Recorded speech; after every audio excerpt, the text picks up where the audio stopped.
the offseason champs, I guess you could say, with a lot of free agent signings that they've made, including wide receivers like Adam Thielen, DJ Chark, Hayden Hurst at tight end, Miles Sanders running back, new head coach in Frank Reich, and a completely different staff. They trade up to number 1 to get Bryce Young. Is it enough? I don't know. That's why, Brian Murphy, we turn to the Heaster Automotive Group hotline and bring on Joe Person of The Athletic, who covers the Carolina Panthers. I want to know from you, Joe Person, did they make the right choice going with Bryce Young over C.J. Stroud? Yeah, I mean, it feels like the right choice. And this is kind of like, a cop-out answer, but we really don't know just until we see if Bryce Young stays healthy. Like, that is the thing. I think if you line up those two guys and watch their tape over the last couple years, you would say Bryce Young is the better player. He's kind of got a little magic in him. He's played at the highest level everywhere he's been. Mater Dei High School, which is like a Southern Cal feeder school out in Southern California. Obviously Alabama, and now number 1 pick. So, but nobody looks like him though in the NFL. The minute they drafted him last Thursday, he became the smallest quarterback in the NFL.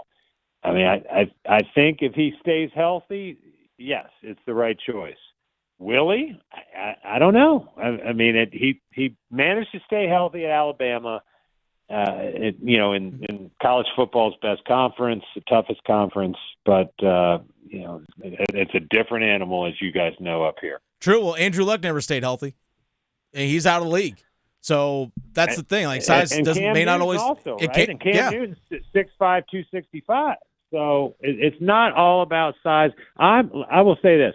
I'm more concerned about Bryce's frame, like thickness-wise, than I am height-wise. I mean, the 5'10" and an eighth, I can kind of live with that, like Russell Wilson and Kyler Murray. But both of those guys are built thicker than Bryce Young. And they had an ability to, I think in Russell Wilson's case, I think he's added like 15, 20 pounds since he left NC State and Wisconsin. If you look at Bryce, though, and I was with him last week in Kansas City at a Play 60 event. I was standing right next to him. I mean, he is not built. I'm just not sure he's going to be able to gain a whole lot of weight. That's Joe Person from The Athletic. I'm Brian Murphy. Dennis Cox with me. Joe, thanks so much for joining us. Good to hear your voice. I look at what the Panthers have done, and I say they haven't done enough to surround Bryce Young.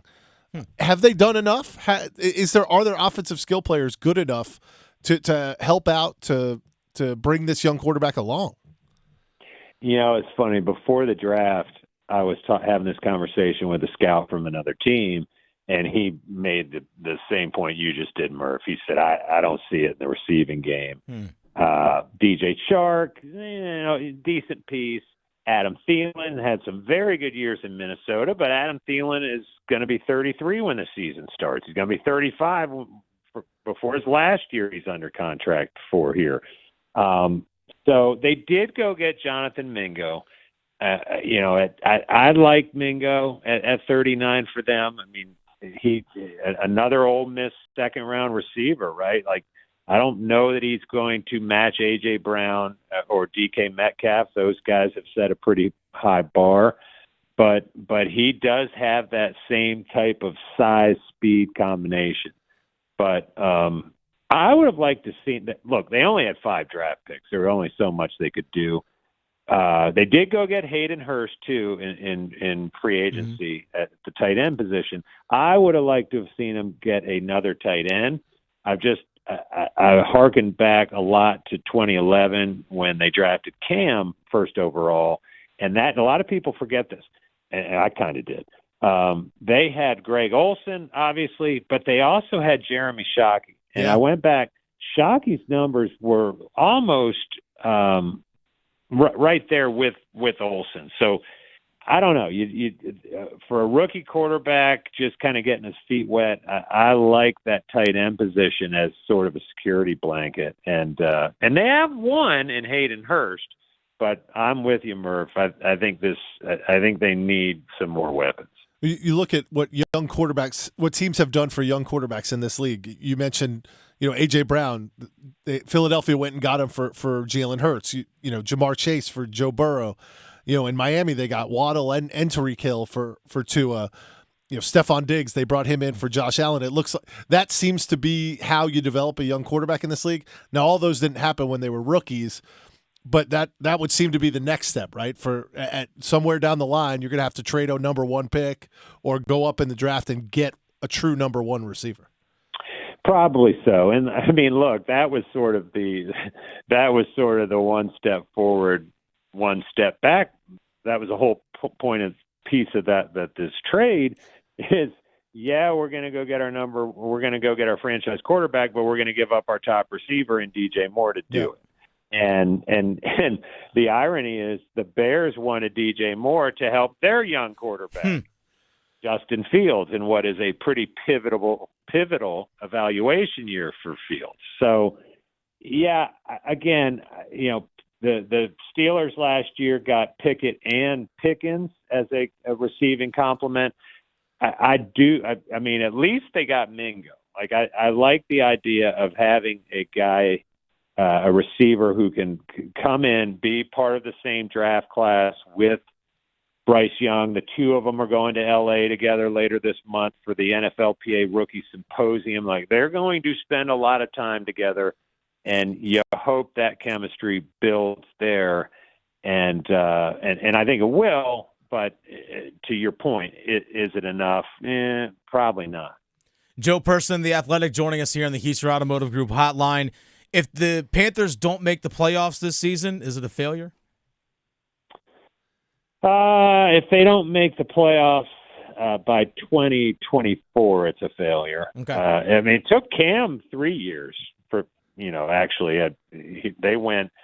Of course, Cam also, though, is the AP Offensive Rookie of the Year. He went to the Pro Bowl as a rookie. He broke Peyton Manning's rookie passing records. He stormed into this league. And so if Bryce does any of that, that will be certainly a sign of good things to come, and staying healthy, as we talked about.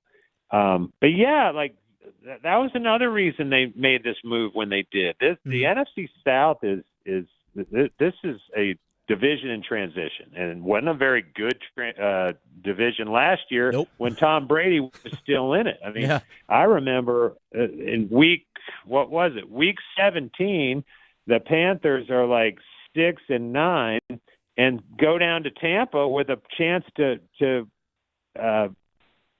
leave Tampa in first place with a chance to win the division the following week. They lost, but it's not a good division. Drew Brees is out for a couple years now. Now Brady's out, and what are the Falcons going to do with Desmond Ridder? Derek Carr is kind of the stopgap in New Orleans. So there's a real opportunity. The Panthers defense is good. I still think last year it was a little overrated. A lot of people talked about their defense. I watched them get their doors blown off in Cincinnati. Yeah, they did. Against a good Bengals team, but yeah, this is not anywhere close to being a complete team just yet. But they still could mess around and win the NFC South. That they can do. Joe Person of The Athletic. Give him a follow on Twitter at Joseph Person. Thanks for your time, and enjoy mini camps. I appreciate it, guys. Have a great week. Thanks, Joe.